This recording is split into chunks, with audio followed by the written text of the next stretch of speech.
tardes con todos y todas las personas que se están conectando con nosotros a la dirección, el Facebook de Fe y Alegría Ecuador en este nuevo conversatorio que tenemos el día de hoy, que es sobre familia y comunidad. Nos está acompañando Nerexi Navarrete. Bienvenida, Nerexi.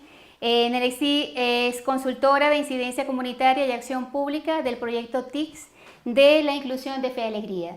Y bueno, pues como en anteriores conversatorios, pues les comentamos que nos gustaría que ustedes participaran a través de los comentarios del Facebook, haciendo sus preguntas, sus reflexiones alrededor de este tema de relación familia-comunidad.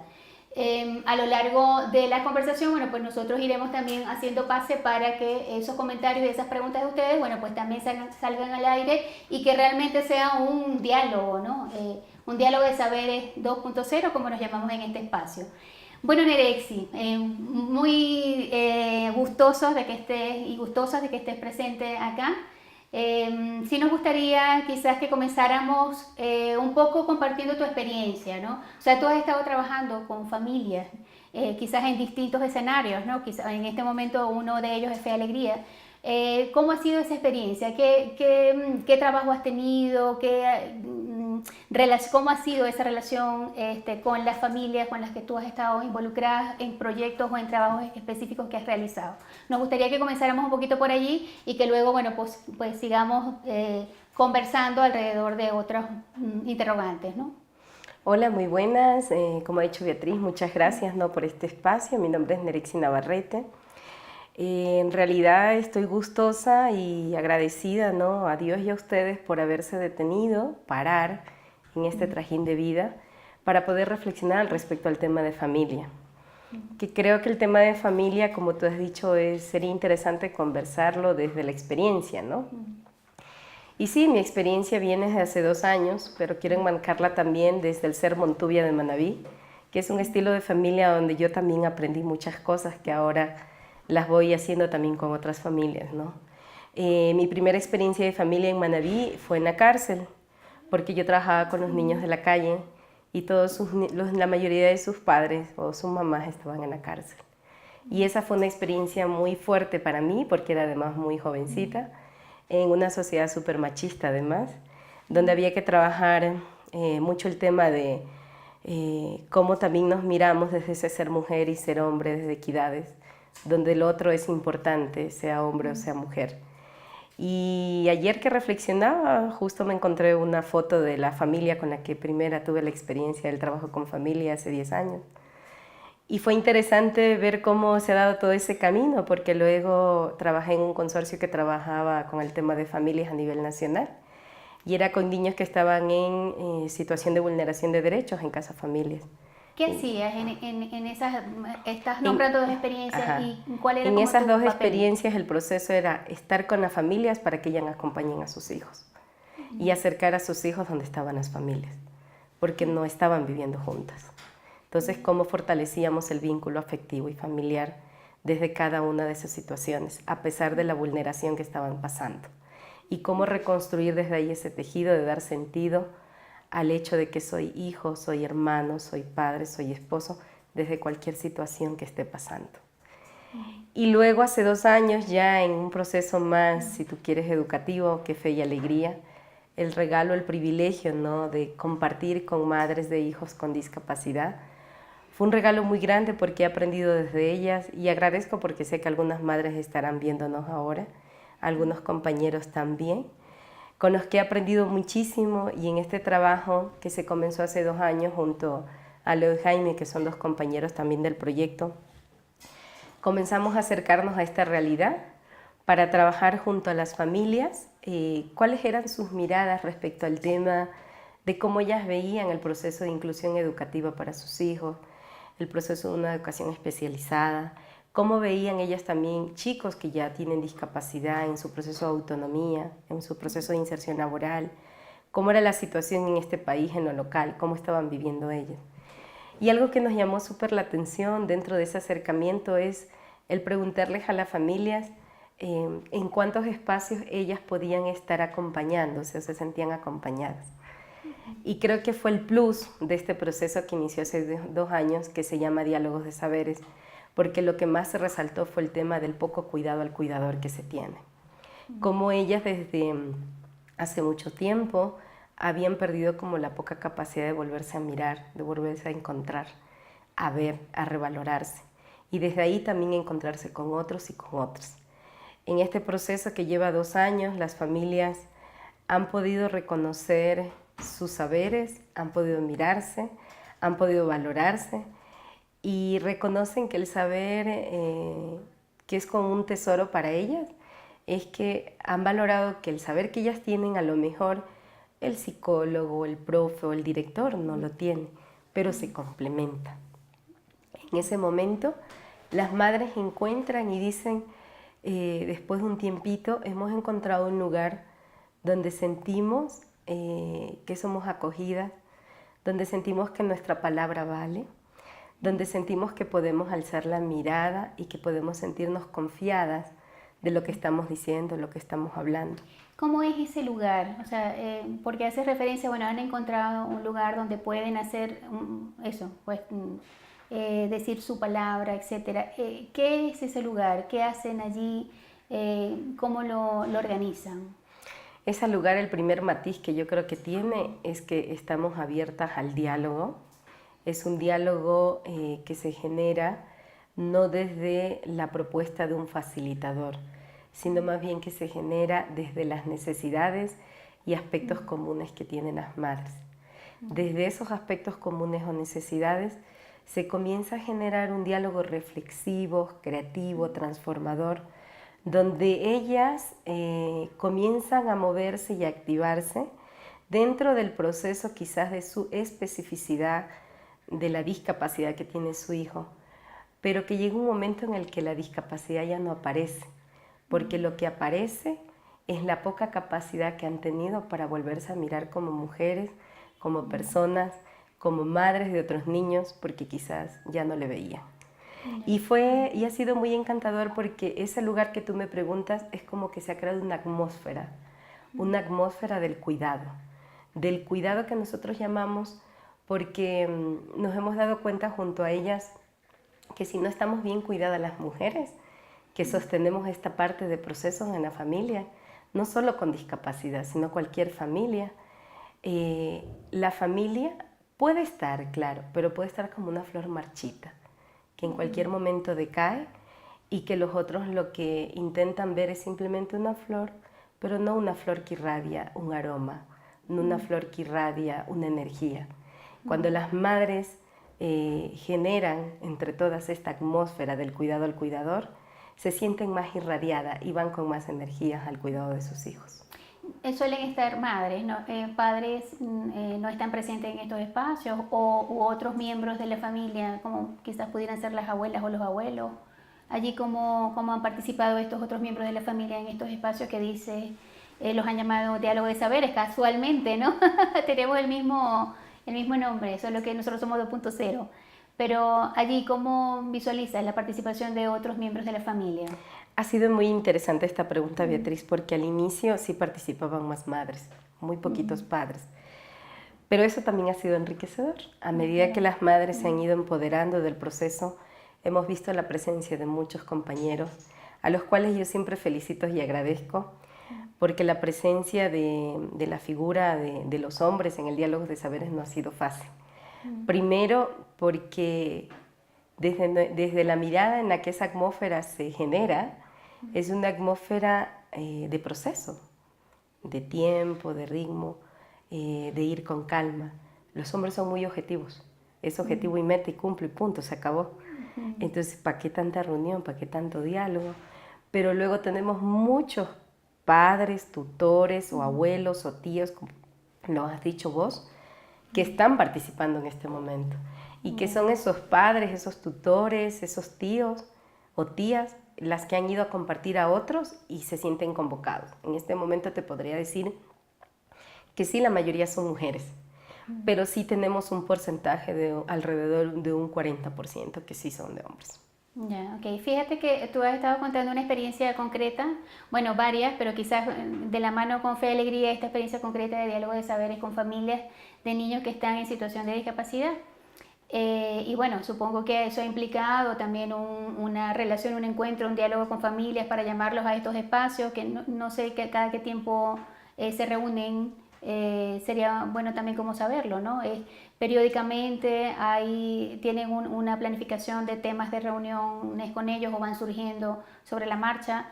Sería interesante como también saber eso, ¿no? Sobre todo para si hay, digamos, personas, educadores o otras instituciones que quisieran de alguna manera ir multiplicando este tipo de experiencias que va siendo bien significativa tanto para las familias como para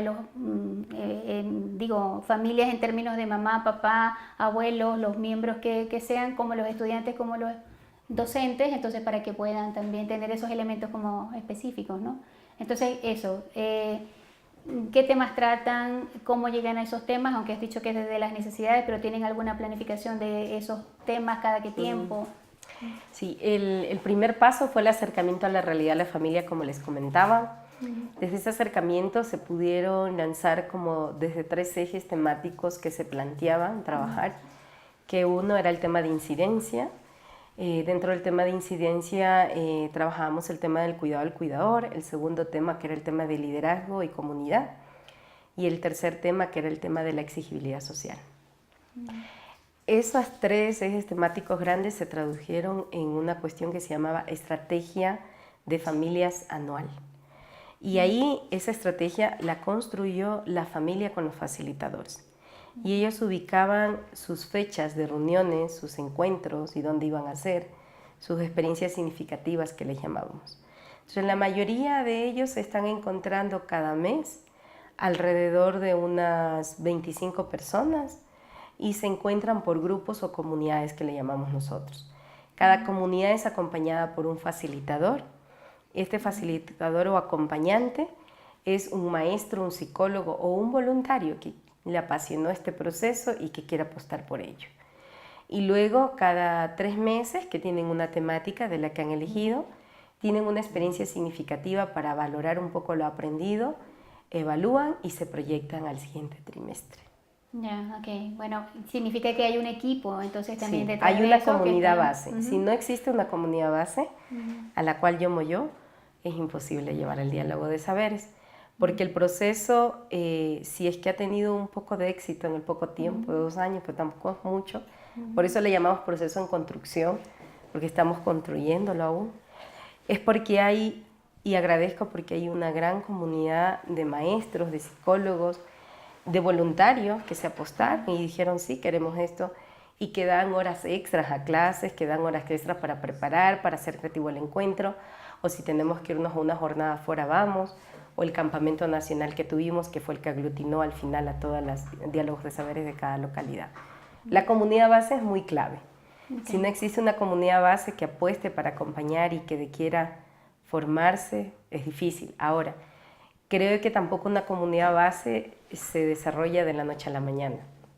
Claro. Ha sido un proceso y yo creo que el proceso que ha convocado, ha provocado y ha enamorado para que estén ahí estas personas, estos compañeros, es que se trabaja también el tema del cuidado al cuidador a ellos. Cómo ellos también son cuidados en la cotidianidad, en medio de tanto, de a veces también estar agotados por la rutina y por todo lo que conlleva ser maestro. Claro. Estamos conversando con Nerexi Navarrete. Ella es consultora de educación pública y de incidencia comunitaria, de acción pública, ¿no? E incidencia comunitaria, y del proyecto TICS para la inclusión de Fe y Alegría.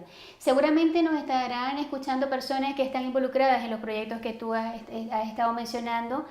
Creo que es importante también mencionar que hay en Fe y Alegría equipos de docentes que están también trabajando en investigación precisamente con el tema de familia y comunidad. Entonces, bueno, yo les hago un llamado para que ustedes también puedan participar, quizás contando un poco su propia experiencia, ¿no? Como testimonio de esto que nos está compartiendo Nerexi, o de esto que docentes de Fe y Alegría están tratando de impulsar, que son estas investigaciones en relación con la escuela y la comunidad, ¿no? Entonces, bueno, pues para que vayan colocando ustedes en esos comentarios del Facebook sus preguntas y sus reflexiones. Me gustaría, Nerixi, a partir de esa experiencia que nos estás comentando, ¿cómo ves tú esto? O sea, Fe y Alegría, o para Fe y Alegría como institución y para muchas instituciones de carácter pues, social, la relación con las comunidades, con las familias es fundamental, ¿no?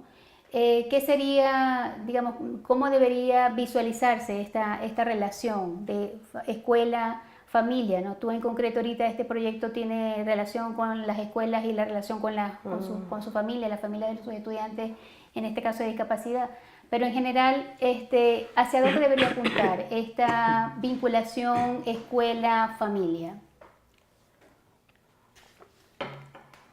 Cuando nos acercamos a la realidad y siendo también madre de familia, porque creo que como antecedente siempre es bueno también ubicarte tú como familia y conociendo la realidad ahora como consultora, si nos fijamos esta relación desde que empieza un año lectivo en muchas escuelas, lo que nos hacen es citarnos a una reunión para darnos como un listón de cosas, ¿no? Entonces te comienzan a decir, bueno, va a empezar año lectivo, entonces vamos a tener ciertas actividades, ciertas mingas, necesitamos la cuota, necesitamos el apoyo de ustedes en el tema del comportamiento de los niños, del apoyo de las clases. Y en muchas otras ocasiones, si es que la profesora es nueva, pues te la presentan, ¿no? Pero a mí también me llamó la atención mucho y me llama en el acercamiento, ¿no? Y también como madre que he participado, es que en la primera reunión de padres también suelen elegir la presidencia, ¿no? El equipo directivo de la escuela, del grado, ¿no? Entonces, estas relaciones, no sé si desde un primer momento te generan relaciones significativas o te están generando una relación desde un primer momento, si tú quieres, instrumental en escuela y familia. Y yo creo que ese es un momento en el que si tú no haces un cambio, un clip distinto, no puedes generar otras cosas con las familias. Asimismo, por ejemplo, las agendas que llevan los centros educativos respecto a familias. ¿Cuáles son las agendas que te presentan? Es el Día del Padre, es el Día de la Madre, es el Día del tal, es el ven a recoger las notas, las calificaciones, más no hay nada más. Y yo creo que ese es un pequeño divorcio, si tú quieres, entre cuando uno va a un centro educativo en el que tú confías, porque cuando uno va a un centro educativo, tú confías como madre, tú dejas a tus tesoros ahí. Entonces, no sé si el centro educativo está confiando en las familias o cuál es la relación que quieren tener. Porque si son relaciones solo por actividades o puntuales, ¿no? Que a lo mejor también entiendo el centro educativo que tiene que responder a algo del Ministerio de Educación, responder, por ejemplo, no elegir la directiva, ¿no? Cuando yo fui a la primera reunión de padres, alcé la mano y pregunté, ¿por qué eligen la directiva en la primera reunión si yo no conozco a nadie? No, porque es que esto hay que pasarlo al Ministerio de Educación, es lo primero que nos piden. Entonces, yo creo que hay veces nos regimos más por la norma, por el deber ser, por lo que de verdad hay que hacerlo. O quizás estamos muy regidos a hacer bien, pero no hacerlo bien para mejorar las cosas. Entonces, esa relación escuela-familia que se da no lleva nada más. O sea, lleva a simplemente tener respuestas fáciles, respuestas puntuales, pero no lleva algo más. Y para mí ese algo más, que es lo que me preguntas, o sea, ¿cómo debería de ser? Es que se deben de generar relaciones nuevas, relaciones significativas, relaciones distintas, no solamente entre la familia, sino entre el propio personal administrativo, entre el propio personal que colabora en Fe y Alegría. ¿Cómo son esas relaciones significativas que dices, como para dar ese salto de ese tipo de relación que estás describiendo de lo que es ahora para que sea una cosa mejor? ¿Qué tendrían que ser esas relaciones? Yo creo que desde el primer momento que tú te acercas a un centro educativo, desde que te acoge el conserje hasta que llegas al aula y al director, las relaciones tienen que ser del cuidado, ese cuidado esencial que nos habla Leonardo Boff. Un cuidado donde el otro es importante, donde el otro no solamente es un instrumento, sino que vale por lo que es. Y para hacerle valer por lo que es primero reconocerle.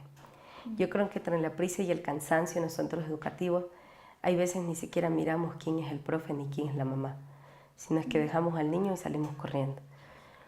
Y ya cuando ocurre algo es que nos miramos. En cambio, si lo hacemos en la cotidianidad, y desde la cotidianidad generamos un cómo estás, un acogerte, un saludarte, un darte el buenos días.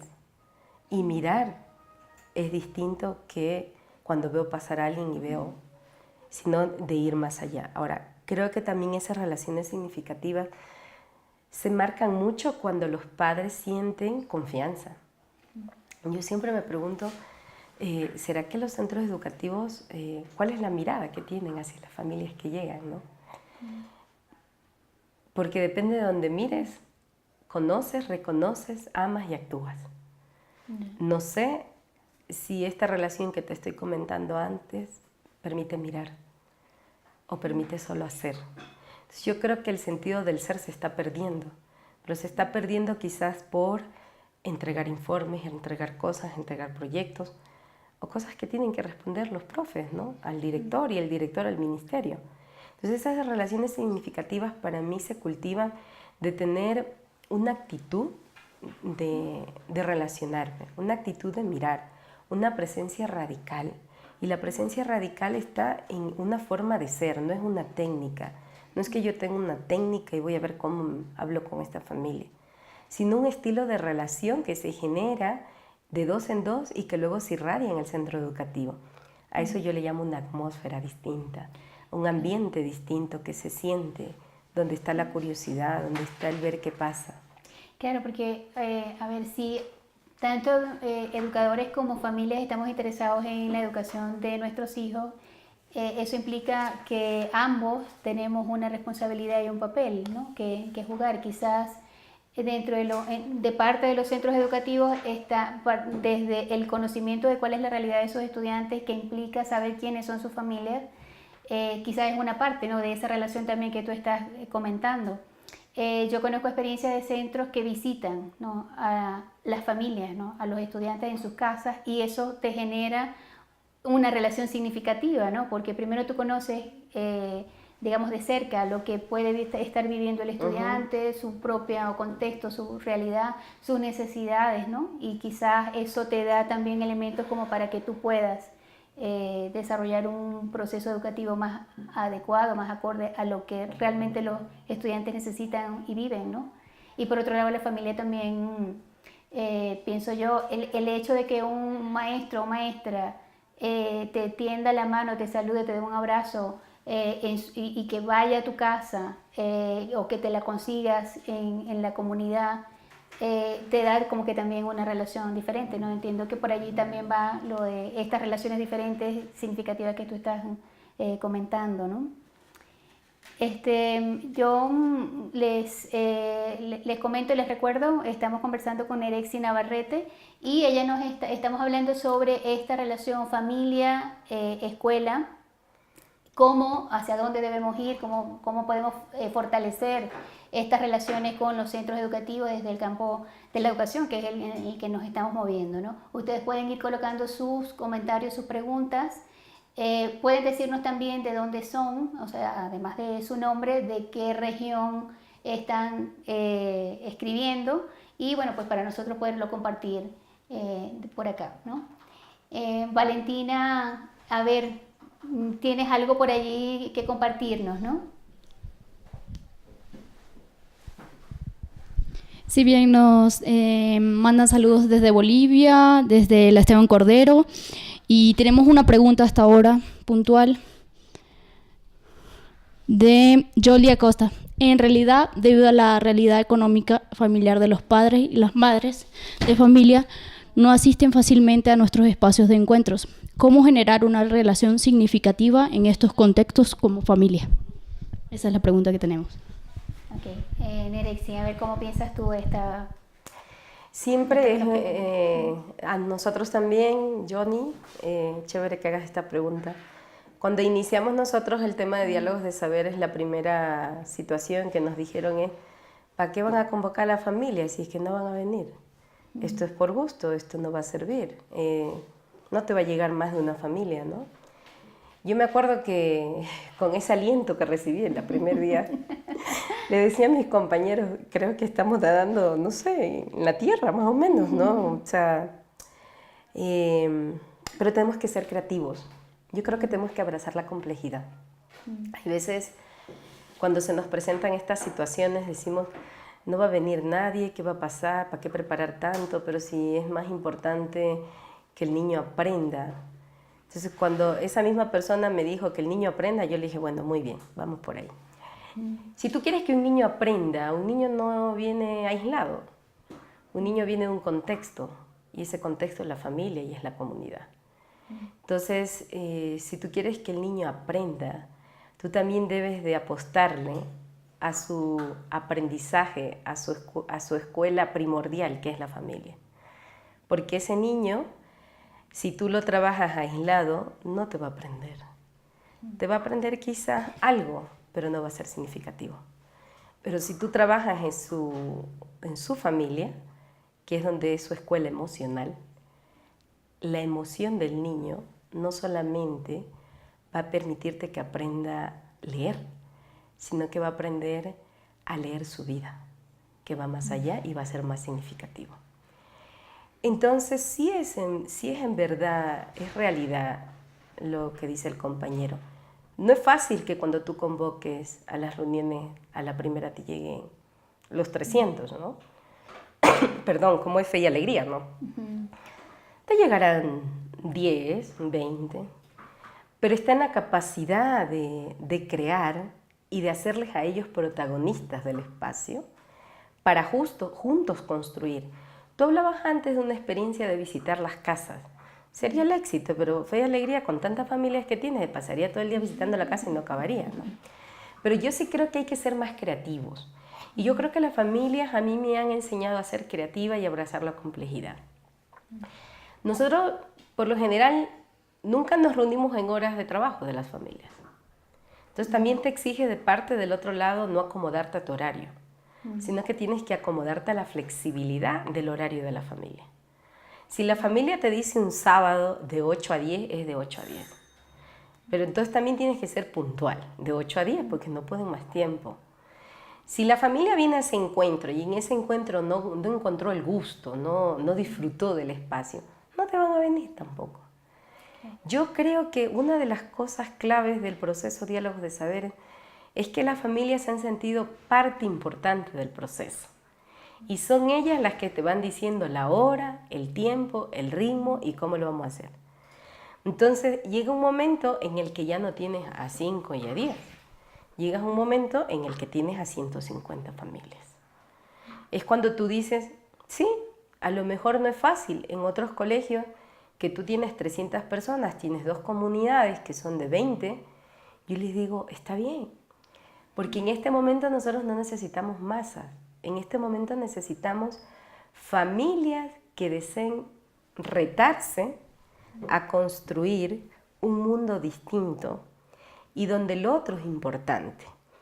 Ese protagonismo, si la familia asume en 10, serán como focos generadores, como estos reflectores que hoy nos alumbran, porque son ellas las que pueden motivar, pueden provocar, pueden convocar y pueden enamorar a otras familias. Si vamos construyendo de 20 en 20, de 5 en 5 y de 10 en 10, es cuando después vas a crear como lo que algunos que nos están escuchando quizás vivieron el Campamento Nacional de Familia, que no éramos 10 y no éramos 20, sino que éramos 150. Y tú dices, ¿cómo es que pueden venir si es que tienen tantos problemas, dificultades económicas y de trabajo? Pueden venir 3 días con toda la familia. Claro que sí, porque no le estás trayendo al solo, les traes a toda su familia. Y ese regalo, capaz que ellos no se lo pueden dar un fin de semana. Y es cuando comienzan a disfrutar. Pero está el tema en la curiosidad, en la creatividad, en no dar respuestas fáciles. O sea, yo creo que también tenemos que cuestionarnos en las famosas escuelas de padres que a veces estuvimos muy absorbidos por ellas. Y más bien generar otros espacios que de verdad para ellos son experiencias significativas. Y eso es lo que van a irradiar a otros. ¿Qué les cuestionarías a las escuelas de padres, por ejemplo, a esas otras experiencias de relación con familias que se han tenido y que algunas están allí. ¿Qué salto crees tú que debería darse, digamos, en la línea de lo que estás planteando, sobre esas experiencias como Escuela para Padres que estás nombrando? Yo no he participado en Escuela para Padres, pero voy a decir lo que los padres me han comentado. De 7 a 7 y media es Escuela para Padres, o de 7 y media a 8 y media. De 7 y media a 8 y media, ¿qué podrás hacer, pues, Beatriz? ¿Harás alguna relación significativa? No. Darás un tema, dirás el objetivo, darás una charla en el PowerPoint, 3 ideas básicas y nos vamos. Tuvo connotación. Si fue un tema a lo mejor que me pareció medio interesante, me llevo algo, pero no me llevo nada más allá. Yo creo que la experiencia significativa está cuando tú das espacio y tiempo y das palabra, o sea, das ese valor a la palabra, y eso solo se da cuando se generan los vínculos afectivos. Y eso que estás diciendo, ¿no? Das valor a la palabra, porque a veces solemos pensar también desde la escuela que nosotros vamos a formar una escuela para familia porque los papás y mamás o el miembro de la familia que sea necesita formación y nosotros vamos a dársela. Entonces ellos van a escuchar lo que nosotros el discurso que vamos a dar. Entonces, en ese sentido me parece bien interesante lo que estás planteando. O sea, se trata de cómo generar otro tipo de relación que implique que todos aprendemos, ¿no? Y que las familias también tienen algo que decir, ¿no? Algo que aportar. Y eso es importante porque imagínate, también por cosas personales, como madre de familia, ¿no? Te dicen, bueno, el niño tiene un problema, la niña tiene un problema ya al terminar el año escolar, ¿no? Entonces uno se pone nerviosa, ¿no? Y dice, bueno, ¿y ahora qué hago? Entonces, ¿qué es lo que está ocurriendo en esta sociedad, ¿no? En vez de decir como antes nuestros padres, ¿no? Que nos educaban a través de cosas muy cotidianas, nosotros decimos, no, necesito una psicopedagoga, necesita ir a refuerzo, necesita tal. Entonces, esa inseguridad que ya nos dan esos profesionales, de que la palabra no tiene valor de un papá, sino de ese profesional, nos hace hasta tambalear y lanzar a nuestros hijos a los profesionales, como que si ellos tuvieran una respuesta absoluta. Cuando debemos de tener cuidado, y yo creo que ahí es de lado y lado, no sé si en realidad los educadores estamos prestando atención que la familia es la escuela más importante, porque es donde conocemos a nuestros hijos. Y sin el apoyo de este sistema, muy poco puede hacer un maestro, que por mucho esfuerzo que haga, de muchas técnicas, de muchas habilidades, de muchos instrumentos, quizás no puede llegar. Entonces yo creo que nos debemos de unir para juntos disfrutar para mí es algo apasionante el educar a los hijos para la vida. Y ese educar para la vida tiene que ver en si nos encontramos. Pero si nos encontramos, nos tenemos que encontrar en esas relaciones horizontales. No nos podemos encontrar en esas relaciones de jerarquía, donde tú eres el ISEN, el máster, y tú eres la madre. Sino en que ambos somos seres humanos que traemos saberes, que podemos construir conocimiento y podemos acompañarnos en esta tarea educante de apasionar. Vamos a ver Valentina, ¿qué nos tiene por allá? Si bien seguimos recibiendo saludos de todas partes y tenemos una pregunta de Dani Triago en el que él nos pregunta si solamente el proceso de relación escuela-familia se puede dar con fe y alegría. No, mira, qué interesante pregunta. A ver, ¿cómo ves tú eso, Nerexi? Es interesante al compañero que pregunta esto.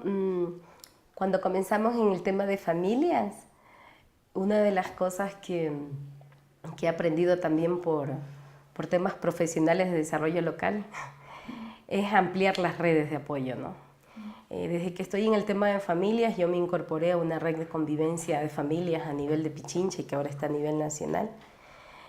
Y ya en esta red convivencia, desde el MIEN, nos invitaron a compartir nuestra experiencia de diálogos de saberes para repensar un poco la política pública respecto al tema de las familias antes de que sean los niños institucionalizados y cómo se pueden hacer o tener alternativas de prevención, no solo en la escuela, sino en los barrios, en los centros, en las comunidades, para que ellas puedan tener un espacio distinto donde se puedan acompañar y donde se pueda generar una metodología, una política más abierta, donde se dé el tema del acompañamiento familiar distinto.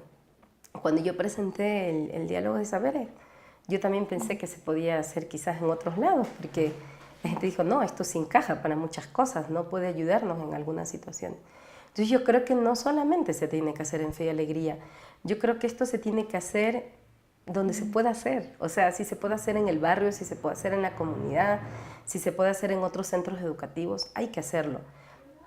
Si algo está faltando en esta sociedad es que fortalezcamos el tema familiar.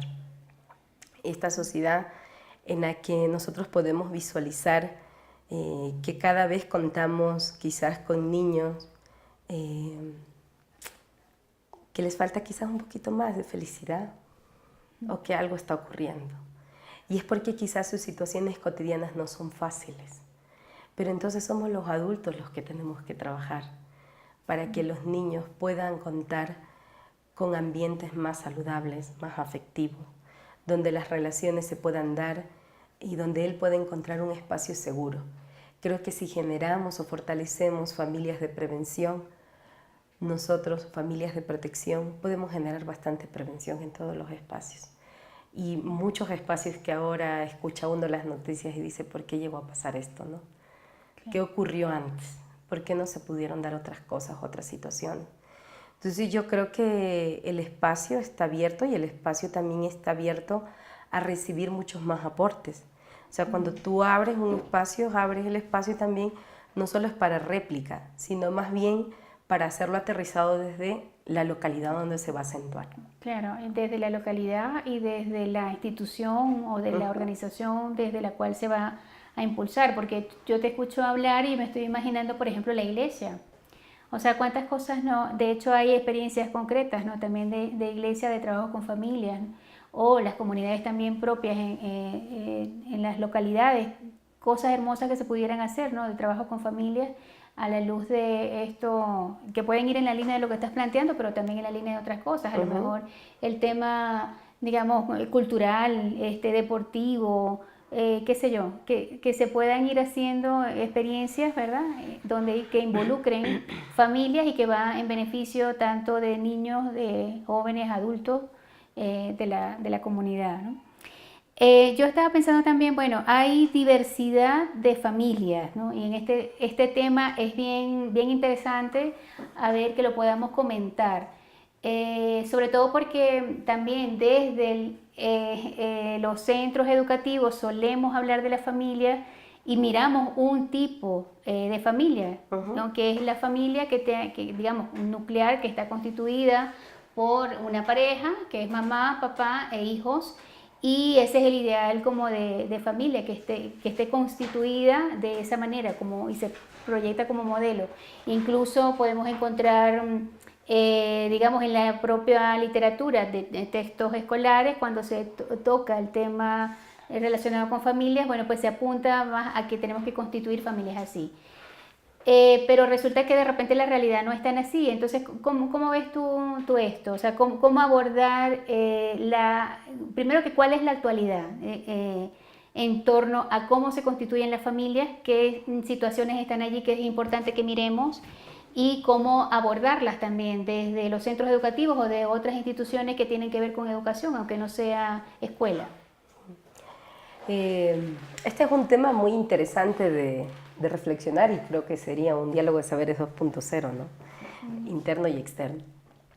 Pero a mí me parece importante que cualquiera que sea la familia, ¿no? Monoparental, hay tantas definiciones en el tema de familia ahora, ¿no? Las familias ensambladas, la familia semiestructural, la familia... Claro, hay diversidad. Y yo creo que cualquiera que sea la familia, lo primero es que son personas. Y como son personas, nosotros todos debemos de trabajar por dar esa dignidad de ser personas, de ser familia. Lo segundo, creo que cualquier centro educativo que acoja a cualquier familia, y desde la educación popular aún más, debe de ser un espacio donde la familia considera que es un espacio seguro, que es un espacio donde no va a ser juzgada, que es un espacio más bien donde va a ser liberada. Porque también hay veces asumimos mucho, yo le llamo los ajís, el ajís, ¿no? Que es el asumir, el juzgar, el dar sermón, porque también damos sermones a las familias, cuando no deberemos de ser así. O sea, ¿por qué asumimos algo que ni siquiera yo sé que es esa familia? ¿Por qué juzgo? ¿Por qué interpreto? Y tras eso sermoneo. Entonces, yo lo que creo es que lo primero es que debemos de encontrarnos desde el reconocer esa diversidad, donde todas las diversidades se puedan encontrar para generar una conversación y para generar nuevas formas de entendimiento. ¿Por qué lo digo esto? En el diálogo de saberes también tenemos muchas familias diversas. Entre una de esas, muchas de nuestras madres, por ejemplo, son madres solteras. Y la familia es ella, el niño, el tío, el abuelo y ya. Se acabó. Esa es la familia. Listo, esa es la familia. Y demos gracias a Dios que existe esa familia. Hay muchos niños que a lo mejor se acercan a nuestras escuelas, a nuestros colegios, y ya vienen con otro bagaje. Quizás están en acogimiento institucional, quizás viven en una casa familia. ¿Cómo Fe y Alegría está mirando a esos niños y cómo trabaja el tema de su educación? ¿Cómo estamos nosotros valorando que esa familia tiene que ser protagonista en ese proyecto educativo? Porque cuando sea protagonista en ese proyecto educativo, estamos generando una transformación social para ese niño que es el que más lo necesita. Para que cuando ese niño le cambien a otra localidad, esa familia sienta que conoce de su proyecto educativo y que lo va a luchar en otra escuela. Pero si no le hacemos parte, ¿cómo vamos a trabajarlo? Es difícil, no se sabe, no se conoce. Sí, pues más bien creo que quizás no podemos conseguir con también situaciones de discriminación, porque y quizás como de todo tipo, porque estoy pensando también de experiencias de algunos compañeros o compañeras que me dicen, bueno, para la inscripción me pidieron si tenía, si era la familia, si éramos casados la pareja, si estaban bautizados, si no sé qué más. Y entonces como que una serie de preguntas para poder inscribir a un niño o una niña en una escuela. Entonces, imagínate tú, o sea, creo que, o sea, el derecho a la educación es un derecho que todos tenemos y que nosotros mismos le estamos colocando quizás como unas barreras y que tiene que ver con cómo estamos pensando en la familia, ¿no? Entonces, y con quizás concepciones que tenemos también de tipo religioso, de tipo político.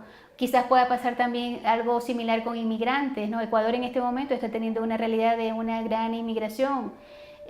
Bueno, no en este momento, en muchos momentos, ¿no? Y quizás esas realidades también habría que verlas, porque ¿quiénes son los que migran?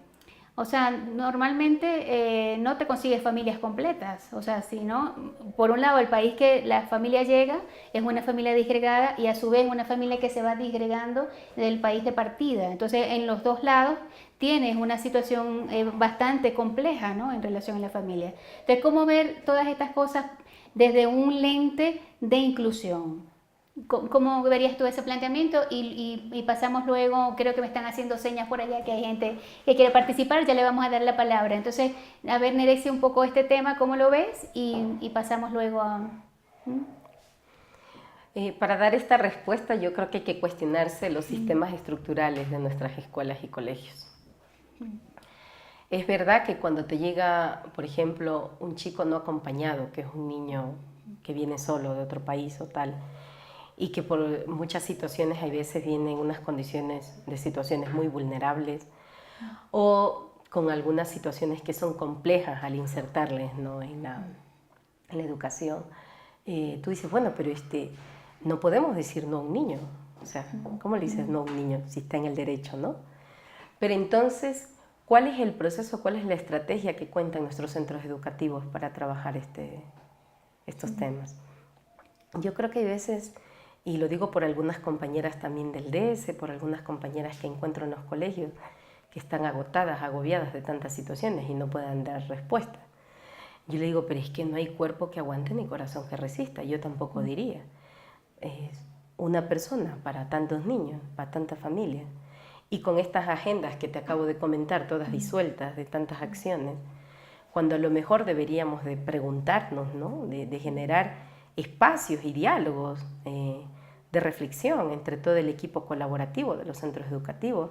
Bueno, y Fe y Alegría, además, que tiene las dimensiones de todos sus procesos de participación, de dimensión convivencialidad, de contexto, vamos, tiene un montón de dimensiones. Es cuando se debe de sentar y pensar cuál puede ser una estrategia clara y clave para de verdad acompañar estas situaciones de familia.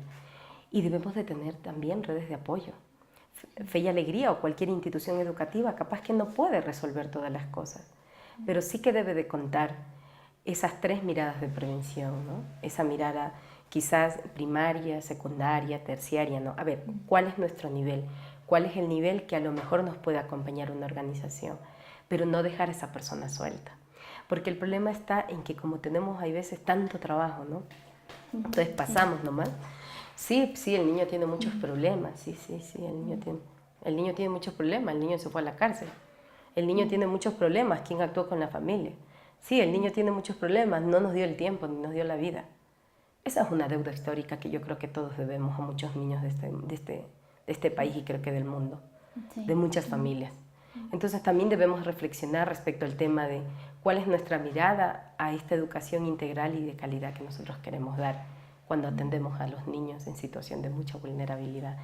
Y lo que tú dices, el tema de la mirada, que hay veces también muy excluyente. O sea, hay veces, depende de dónde vienes y quién eres, será el trato, ¿no? Pues no debe de ser así, ¿no? O sea, el trato, ya por ser una persona, eres muy valioso como yo. Y yo creo que ahí va, si nosotros en realidad, vuelvo a insistir en esto, ¿no? Tenemos la mirada que confiamos en la familia. ¿Confiamos en la familia? Porque a veces vas a un centro o algo y dices, no, es que ya ese muchacho, ya, ¿para qué le vas a seguir? Sí, papá vende droga, mamá también está, va a terminar máximo sexto grado. Entonces, ¿qué esperanzas estamos dando? Y ya nuestro compañero que vino ahora, ¿no? El Pechín era tu amigo. Sí, ¿no? Antonio Pérez Clarín. ¿No? Entonces nos decía, ¿no? O sea, debemos de ser arquitectos de vida, de obras. No podemos pedirle, ¿no es cierto?, a un árbol de manzana mandarinas. O sea, ¿qué estamos dando? ¿Estamos dando esperanza? ¿Para qué estamos educando? Estamos educando para que seas un buen lector y un buen escritor. Excelente. Pero para que con esa lectura transformes la realidad. Si no, no eduquemos. Ok, por allá Valentina está desesperada. A ver, Valentina, ¿qué nos tienes allí? ¿Alguna pregunta de reflexión? Bueno, sí, nos agradecen el debate que estamos teniendo, que Mónica Girón nos dice que en la diversidad está la riqueza de la construcción en este mundo posible. El afecto y acompañamiento son pilares de un caminar en búsquedas para saber acoger y crecer juntos. Ligia Chacón nos agradecía y también nos decía cómo responde Fe Alegría en estas nuevas leyes de conceptos de familia y equidad de género. Creo que en algunas partes ya hemos contestado eso, ¿no? Sí.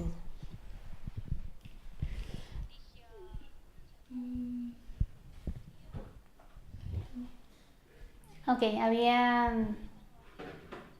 no sé si de repente estas nuevas leyes sobre familia, si de repente hay alguna palabra más en relación a este tema, porque, bueno, aquí se junta también este tema de las familias, la posibilidad de conformar familias homosexuales. Estamos acostumbrados, y bueno, por historia las familias se conforman de manera heterosexual y las sexualidades se viven así, son las aceptadas culturalmente, ¿no? Ahora vamos a un camino como de mayores aperturas en relación a este tema, y en incluso algunas iglesias aceptan, no solamente en este tema, también incluso en la presencia femenina dentro de la iglesia, como de mayor, la posibilidad de tener mayores rangos, ¿no?, dentro de la estructura eclesial, etc. Hay como varios temas en donde en el momento estamos como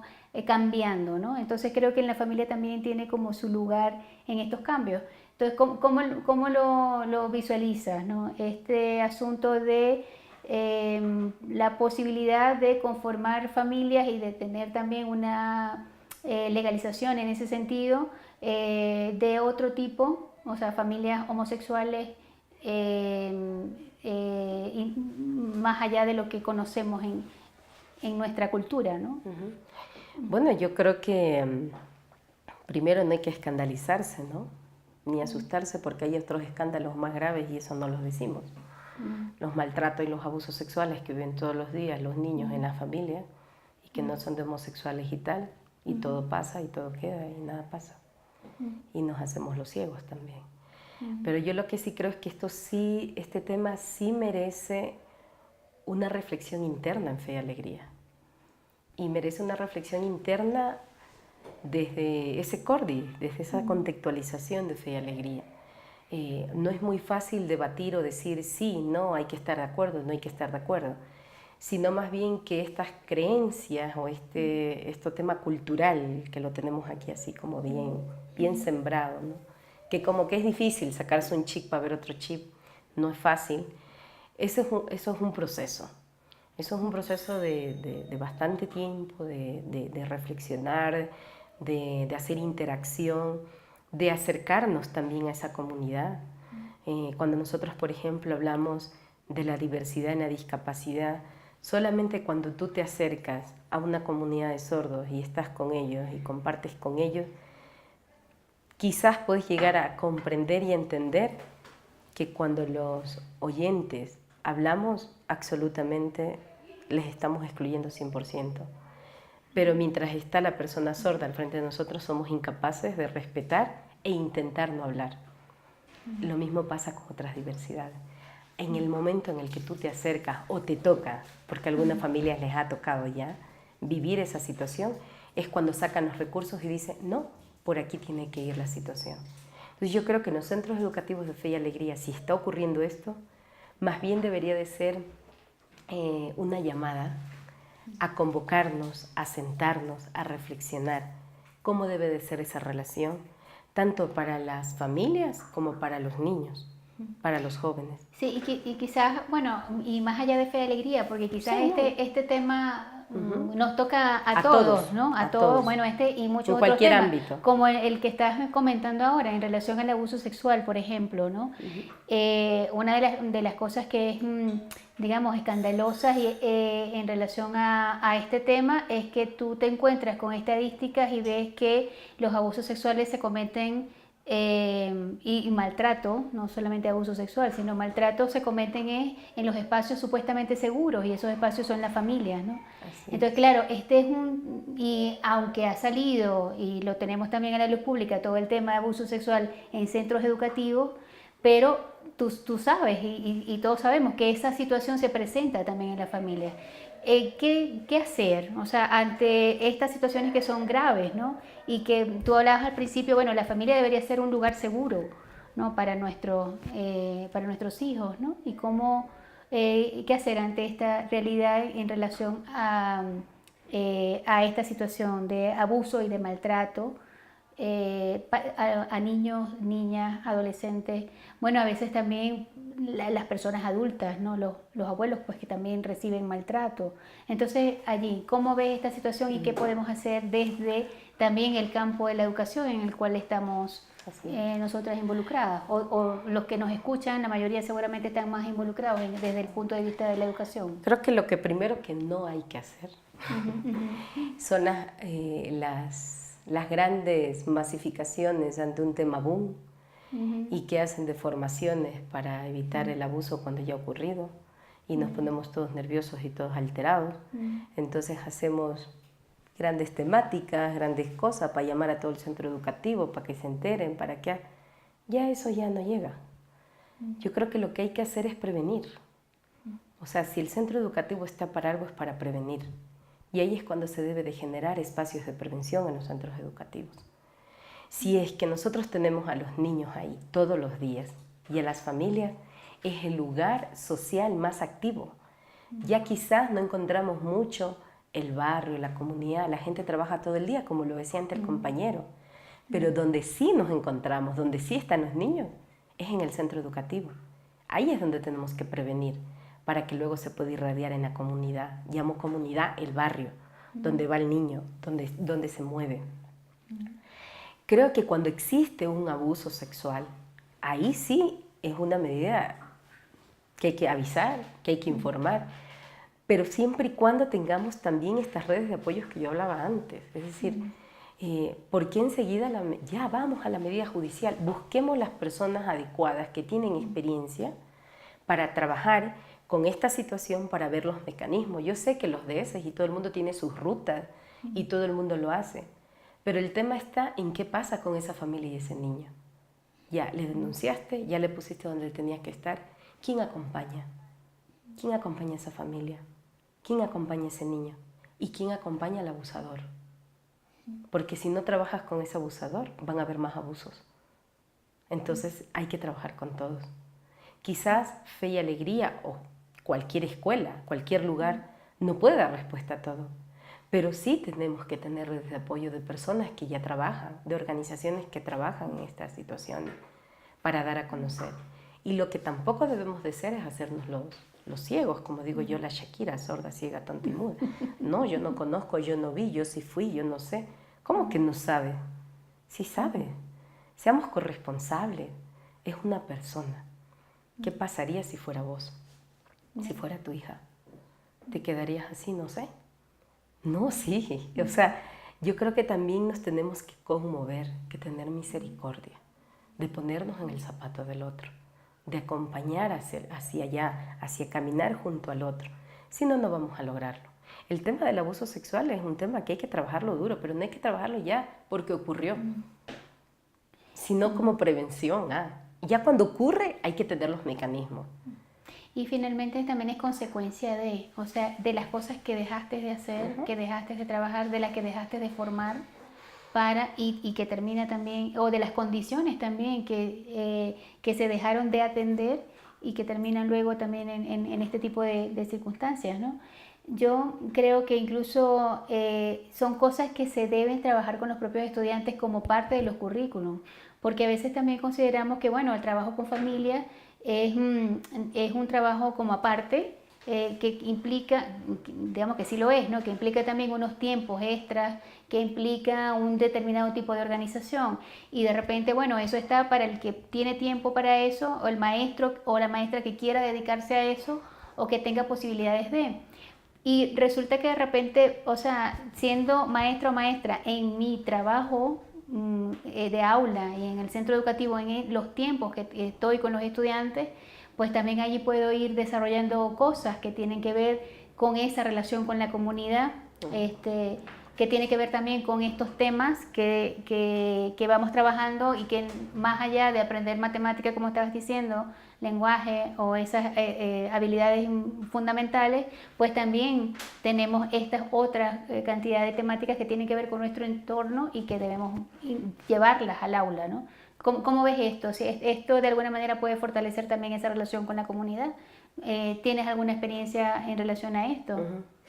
Bueno, yo el tema de familia no lo veo como algo desarticulado del proyecto, ¿no? Desde que he iniciado he hablado de que si la familia no es protagonista del proyecto educativo, no trabajemos con familia, porque el trabajo con familia no puede ser aislado del proyecto educativo.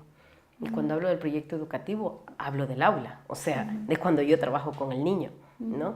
Entonces, si tú te sientas con un equipo colaborativo donde está las dimensiones, si quieres, en Fe y Alegría, o el equipo directivo, y está la familia como parte importante, se pueden ejercer ciertas líneas de trabajo, de prevención, a nivel en todo, en general, o sea, desde que llega en el aula, desde que llega a la clase, desde que está en el recreo, desde que tenemos la relación en el bar, desde ver las relaciones que surgen en el recreo, que es súper interesante ver un recreo de niños y de niñas donde te vas actualizando de muchas cosas que no las ves como un currículum oculto, digo yo, ¿no? Están allí, las que más debes de ver, pero hay veces parece ser que esos espacios no son muy tomados en cuenta. Lo que es tomado en cuenta es la evaluación, es la lección, es el aula, es tal. Pero esos momentos donde las relaciones sociales se dan fluidamente es cuando te puedes dar cuenta de muchas situaciones. que quizás después se convierten en otras cosas que podríamos haber prevenido. Es desde ahí donde yo lo veo también, ¿no?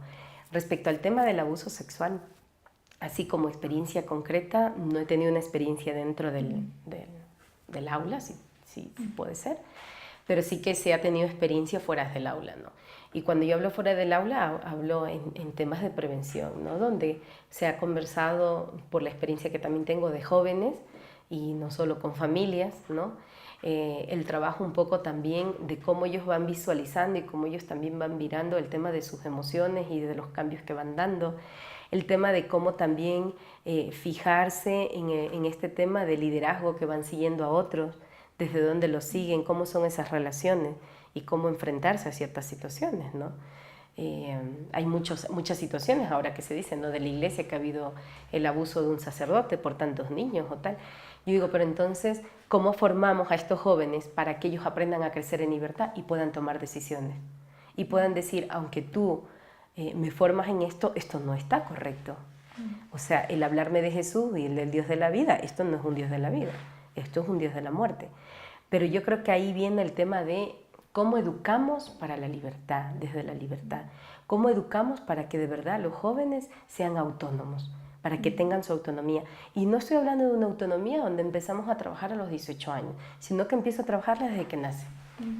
Claro, porque es hacia lo que llamamos el desarrollo del juicio, ¿no? Del juicio moral, la autonomía, como lo has dicho, ¿no?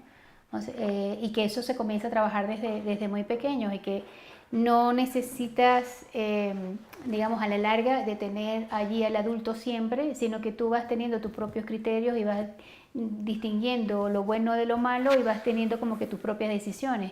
Eso es lo que tendríamos también que ir, como muy bien lo Pero ha perdón, señalado, Beatriz, ¿no? esto se puede trabajar siempre y cuando tengas una propuesta educativa integral. Claro. O sea, tú no puedes trabajar esto cuando un maestro está enredado afectivo, sexual y emocionalmente con sus compañeros o con los estudiantes. ¿Cómo tú pones a un maestro a acompañar esto a un niño? Es difícil. ¿Cómo tú trabajas esto con un director o un rector que tampoco tiene claridades? ¿Cómo tú trabajas esto con una mamá, con un papá, con una familia que tampoco tiene claridades en su tema sexual, afectivo y emocional? Ahí están nuestros niños y nosotros estamos trabajando con nuestros niños. Entonces yo por eso siempre digo y creo que si no nos sentamos todas las áreas o todas las dimensiones, depende del centro educativo cómo lo lleve, para trabajar una propuesta de formación integral, todos, el maestro, el rector, el niño, la familia, vamos a ir de la mano, y los jóvenes. Pero si no, nos vamos a quedar cada uno aislado, porque todos estamos en un núcleo, todos estamos en un lugar. Y yo creo que ahí es cuando quizás a lo mejor nos podremos encontrar. Claro, porque es que además estamos demostrando que no es que los adultos tenemos todos esos temas claros, porque si no, no estuviéramos en esta situación. Yo me moriré y no me aclararé de muchas cosas. Entonces implica ciertamente, y me parece muy bien que lo que estás planteando, ¿no?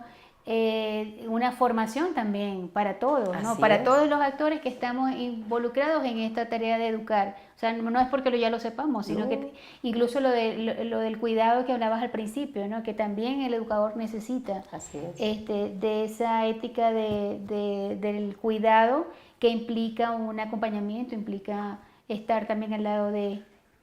Y eso me recuerda también este planteamiento sobre la sociedad educadora, ¿no? Porque estamos hablando de esto, yo estoy pensando también, por ejemplo, en los medios de comunicación, en las propias políticas públicas, ¿no? Del Estado. O sea, ahí es necesario como una concertación entre todos estos actores sociales para que realmente pueda haber una incidencia, aunque también puede haberla sin todos los actores involucrados, ¿no? Porque si no, entonces la esperanza que tendríamos sería muy poquita, ¿no? Entonces, no sé, ¿cómo ves este tema de la sociedad educadora? Y antes de que pasemos a eso, a ver, Valentina Leonardo también. Sí, nuestros amigos que nos siguen por las redes sociales están dando algunas sugerencias, algunos puntos de vista. Por ejemplo, podemos enumerar a nuestro compañero que se identifica como Guara BG, una estrategia que nos permite integrar a la familia y comunidad casi naturalmente es el aprendizaje y servicio, siempre que se lo trabaje explotando toda su potencialidad, es decir, siendo más que un proyectito conjunto solidario, sino un trabajo real en valores, que es una de las virtudes de las escuelas de Fe y Alegría. Milagros Noriega nos dice: valoro el trabajo que se ha hecho en los diálogos de saberes. Ánimo a todos los colaboradores de Fe y Alegría a trabajar desde la cercanía y afecto con la gente. Son importantes actividades para las familias, pero es fundamental cambiar la actitud para acogerles. Y por último, también Amalia Presado desde Santo Domingo nos dice: agradecida por el diálogo de saberes, espacio que nos ha permitido que las múltiples diferencias existentes en todas las familias sean nuestro punto en común, que nos permite encontrarnos, reconocernos, acompañarnos y actualmente estar motivados a ser los generadores de cambios y asumiendo esa corresponsabilidad, familia y núcleo social. Bueno, gracias Leonardo y Valentina. A ver, Nerexi, sobre estos comentarios que nos están haciendo los compañeros y compañeras a través del Facebook, les agradecemos muchísimo su participación. ¿Qué nos puedes decir, Nerexi? Muchas gracias, me encantan esos comentarios, son muy esperanzadores, pero me quedaría con el tema de la potencialidad. Y es algo que le agradezco al compañero que lo ha dicho, ¿no? Se me estaba olvidando recordar. Creo que un punto de partida en el trabajo con familias es trabajar desde las potencialidades más que desde las carencias. Cuando nosotros trabajamos desde las potencialidades, es súper rico porque encuentras como una magia que no era vista antes. ¿Y por qué digo esto?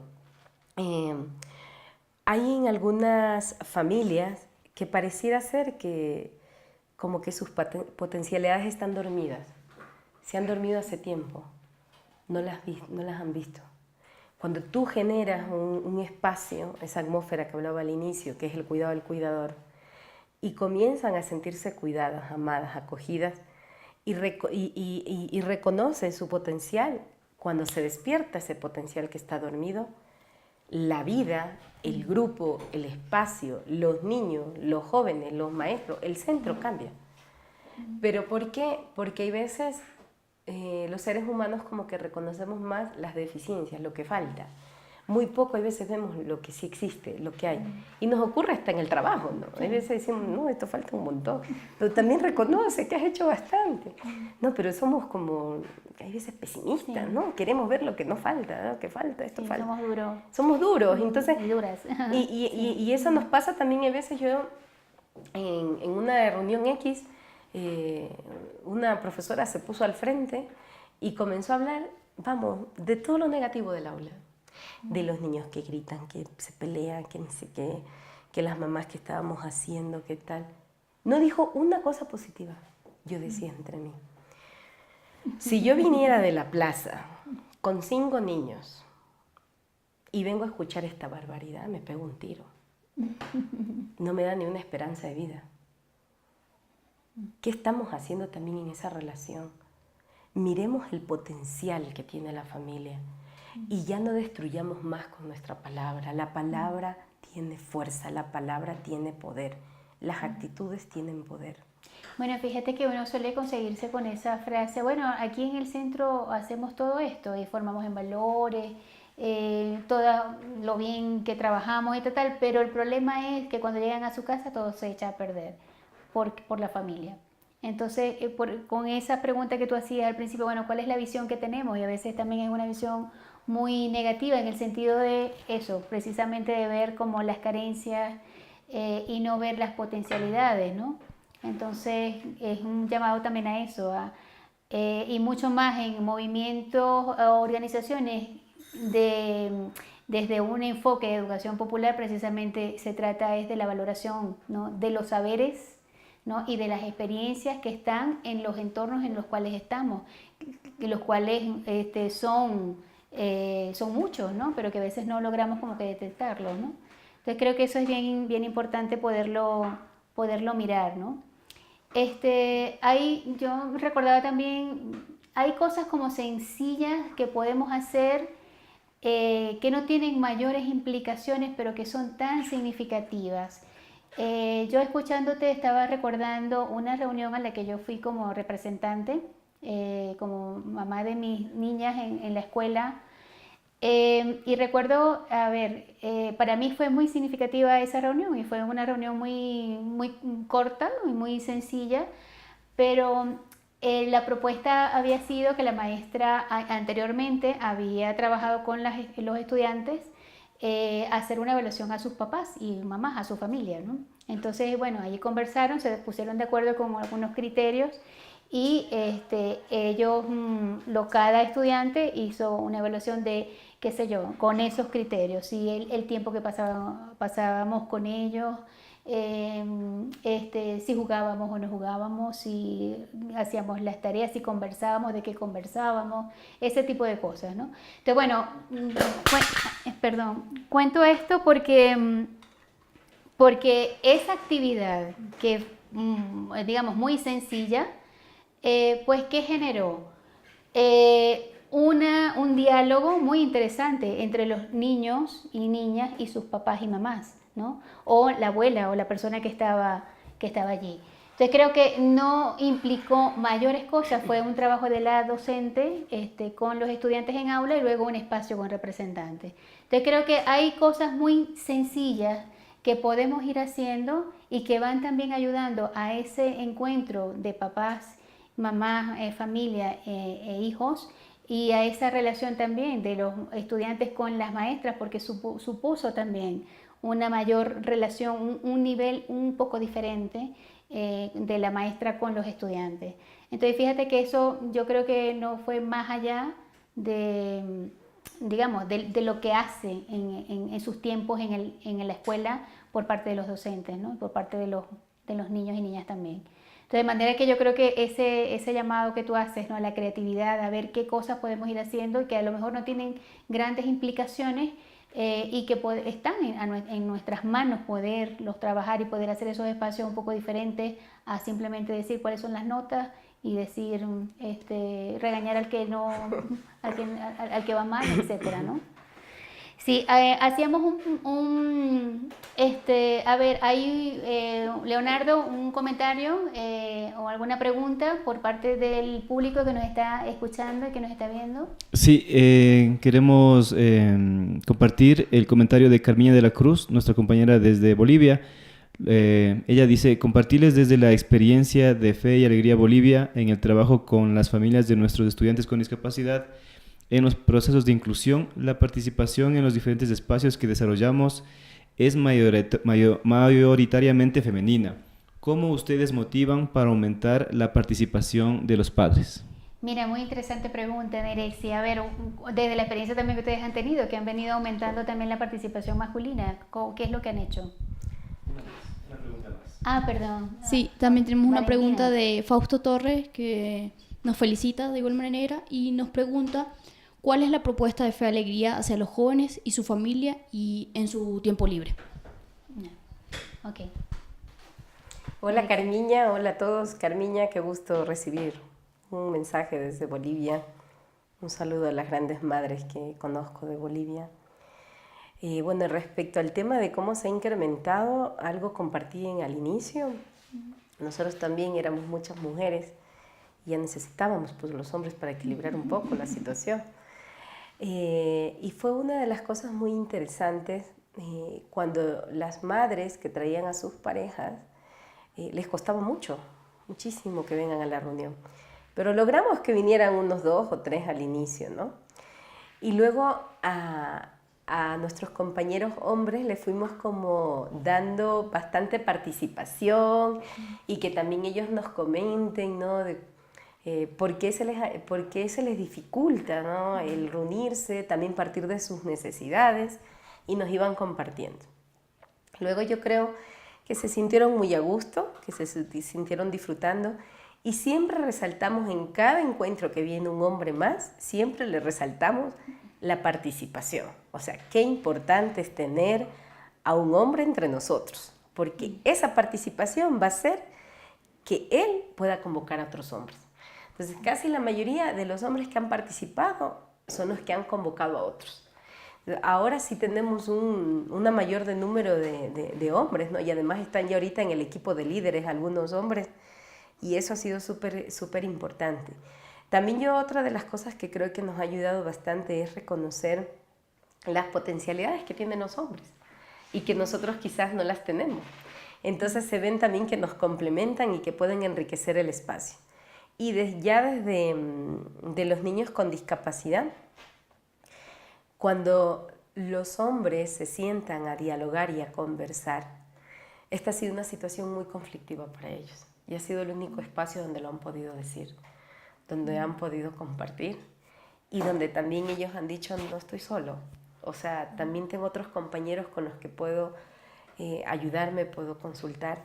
Y es súper chévere, ¿no? Justo la semana pasada me pasaron una invitación que habían organizado una salida al parque con todos los niños y con todos los padres y tíos y tutores, y habían algunos hombres. Entonces, qué chévere, qué interesante, ¿no? Cuando va siendo como una chispa así como muy chiquita y que luego se vaya encendiendo poco a poco. No es fácil, no es romántico, como dice Leo siempre, sino que es un tema de mucha constancia, de un proceso en donde cuando nosotros hablamos de proceso, hablamos de algo que implica pasos, tiempo, personas, reflexión, y no implica solamente, como decía antes, un objetivo y una meta, ¿no? Ya, cumplimos el taller, cumplimos el encuentro, chao, ¿no? Sino cómo les fue, qué tal, cómo les va. Entonces, yo creo que el resultado que estamos teniendo en el tema de participación de los hombres se visualizó también claramente en el campamento, ¿no? Cuando ellos también dan su testimonio y les grabamos su testimonio y lo pueden compartir a otros su testimonio y pueden decir también desde este espacio a mí me ha ayudado para conocer los derechos en el trabajo y a veces no sé ni cómo pedir permiso y he sabido que sí puedo pedir permiso. Cuando también puedo tener algunos beneficios respecto a cómo estar con mi niño y aprender algunas herramientas y habilidades para trabajar con él en casa. Entonces, son intereses que tienen, pero que no los habían dicho y se dieron o lo descubrieron en el momento que compartían. Y cuando ya ven a sus esposas felices, eso ya es otra historia. A la vez, al ver a muchas madres que no tienen pareja, se convierten en una red de apoyo ellos, de compartir, de afianzar, hasta de ayudar a ir al médico, de hacer fuerza, de coger cosas, de apoyarles. Entonces, no solamente tenemos hombres que son papás, por si acaso, tenemos hombres que son abuelos, que son tíos, hermanos, ¿no? Entonces, también ahí, por ejemplo, sí que también nos hemos dado cuenta de cómo también hay que cuidar a este cuidado al cuidador, que a lo mejor no es el papá, sino es que es el hermano. Entonces el hermano hace las veces de papá. No, cuidado, tienes que hacer de hermano, no eres papá. Ok, bien chévere. Nerexi, yo creo que estoy pensando que quizás ustedes han tocado un punto de interés y que les amarra, que les agarra a los hombres y por eso también se mantienen, ¿no? Y claro, estás uniendo también con que ellos hacen convocatoria a otros y si le hacen convocatoria a otros es porque algo les ha amarrado, algo les ha tocado dentro, ¿no? Igual que también a las mujeres. Quizás ese punto tiene que ver precisamente con la educación de sus hijos y su situación de discapacidad. Yo me imagino que familias que viven, que pasan por esa situación, pasan mucho dolor también, ¿no? Y creo que quizás es más, no lo sé, pero a lo mejor es bueno que lo compartas, si de repente en los hombres es más difícil que ellos puedan compartir ese dolor, y si tienen un espacio donde lo han podido hacer y se han sentido, fortalecidos, pues quizás eso también les ha enganchado, ¿no? Entonces hace que puedan invitar a otros y que se animen y que vayan conformando esa red, ¿no? Ese grupo.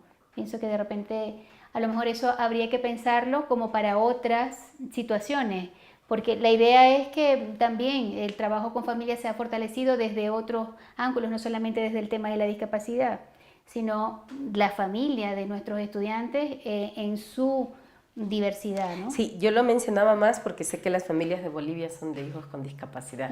Claro. Entonces ella quería como enganchar a los hombres ahí en ese espacio, ¿no?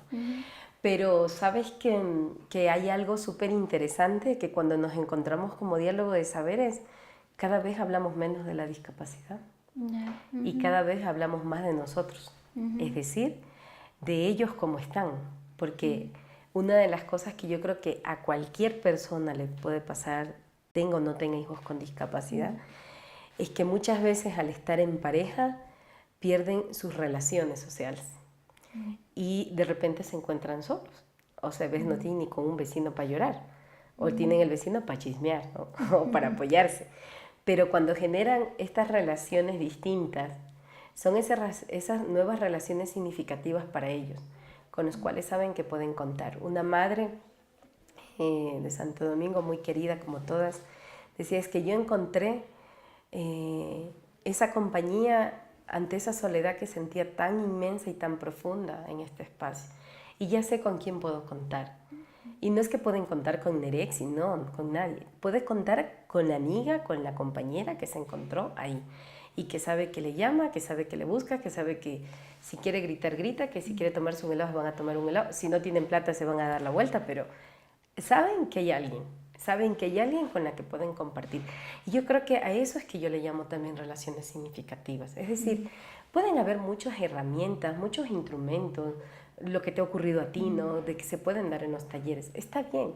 Es decir, el que acompaña esto desde su formación puede tener como una caja de herramientas grande que ha aprendido. Pero el tema está en no dar la respuesta a todo el mundo igual, sino más bien de que solamente somos facilitadores, somos puentes de ida y vuelta para que se generen esas relaciones significativas, tanto para las familias y también para nosotros. Qué bonito saber que uno cuenta con un amigo o una amiga para poder conversar.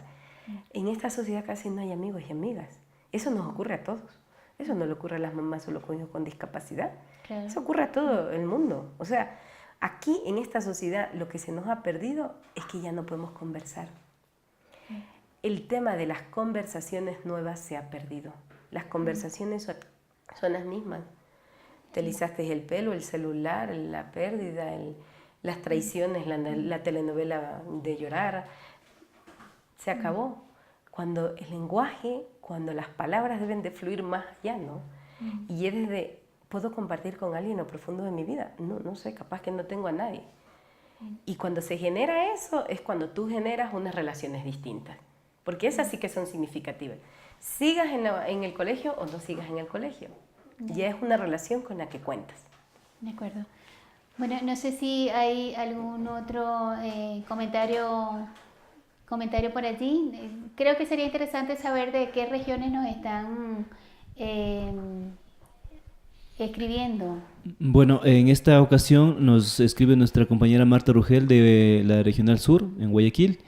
Desde nuestra experiencia también, bueno, nos dice, ¿no? Desde nuestra experiencia también, el hecho de ver y escuchar los comentarios de sus esposas, del buen ambiente que se vive en los encuentros, les genera curiosidad. Me refiero, entiendo que habla acerca de los padres. Y poco a poco se van insertando y luego la acogida que reciben los engancha del todo. Okay. Diego Fernando Riofrío Castillo también nos dice, en lo personal agradezco a Nerexi porque fue una de mis referentes y formadoras desde el liderazgo y acompañamiento para cambiar el mundo desde mi realidad. Y ahora pues ayudando a cambiar el estilo de vida de las familias que no son solo las de sangre, sino también aquellas que están fuera de casa. Gracias por transformar la realidad de muchos. Qué bueno, es bonito escuchar esas cosas, ¿no? De la gente que reconoce un poco también la labor que haces, ¿no? No sé, Nerexi, yo creo que ya para que vayamos cerrando, a ver como 3 cosas, porque sé que seguramente nos están escuchando personas que están tratando de formular una propuesta con familias y para fortalecer esa vinculación escuela-comunidad, ¿no? ¿Qué les dirías a ellos? O sea, como 3 cosas que te parecen a ti fundamentales para fortalecer entonces esta relación de la escuela con la comunidad desde un centro educativo, para maestros que están o maestras que están interesadas en este campo, en esta área. Sí, antes de contestar, agradecer a Amalia y a Marta Rugel porque son parte de este proceso Y es en realidad lo que dicen ellas, ¿no? O sea, creo que esto complementa la respuesta que quería Carmiña para Bolivia, de cómo también la situación no es tanto en cuanto que la figura de un hombre venga al diálogo de saberes, sino cómo está transformando esto en las relaciones cotidianas de la casa.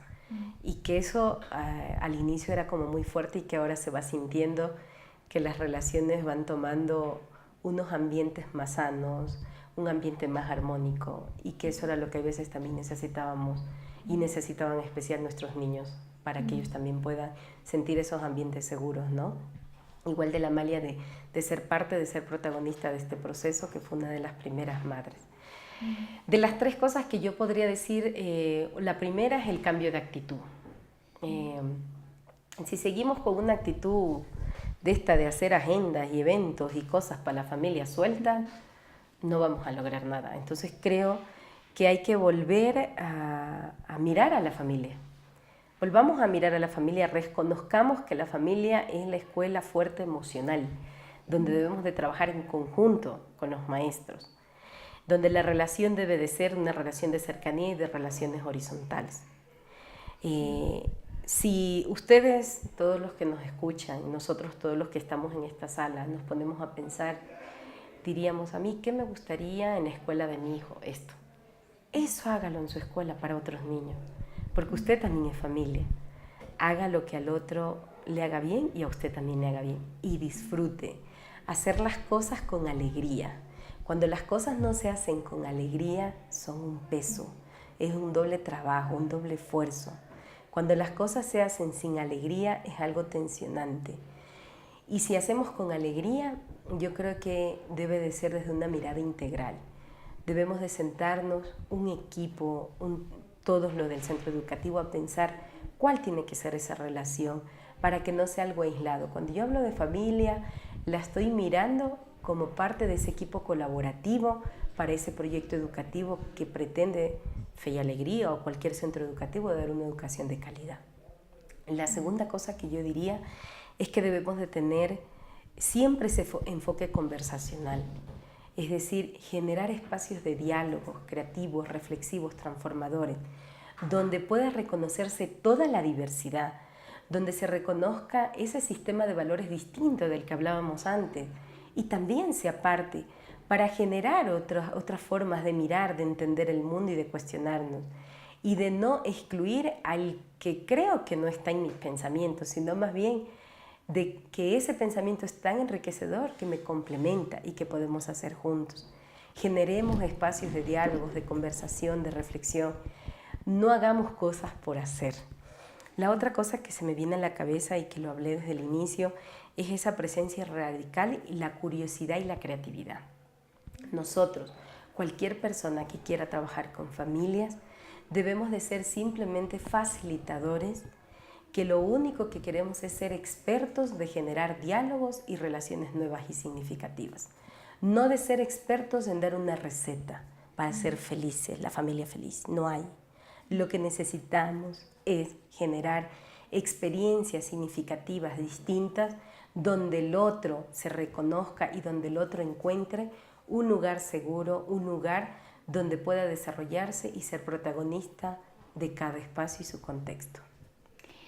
Muy bien, muchísimas gracias Nerexi Navarrete por este diálogo, por todas estas reflexiones y experiencias que nos están compartiendo. Creo que hay mucha riqueza, seguramente podemos seguir precisando, ampliando algunas cosas, pero bueno, ya se nos agota el tiempo. Entonces, creo que tenemos posibilidad de tener otros espacios contigo, ¿verdad? Y de poder seguir ampliando, quizás proponiendo otras experiencias también de trabajo con familias, además de los diálogos de saberes que nos está comentando Nerexi, ¿no? Así como de otro tipo de experiencias también. Este espacio está abierto para eso y para poder conversar y poder compartir. Muchísimas gracias y bueno, pues la invitación también a ustedes para los próximos diálogos de saberes y ya les estaremos convocando y promoviendo desde nuestras redes sociales. Que tengan muy buenas tardes y hasta pronto.